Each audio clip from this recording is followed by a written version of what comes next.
சின்ன மருமகள் சரியில்ல.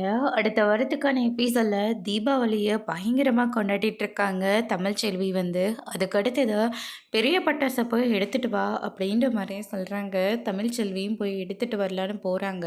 ஆனா அவங்க எடுத்துட்டு வரதுக்குள்ள போஸ் இருந்துட்டு தமிழ்ச்செல்வி படுற மாதிரி ஒரு பெரிய பட்டாச வச்சு வெடிச்சு விட்டுர்றாங்க. பயந்து போய் மயக்கம் போட்டு கீழ விழுந்துர்றாங்க.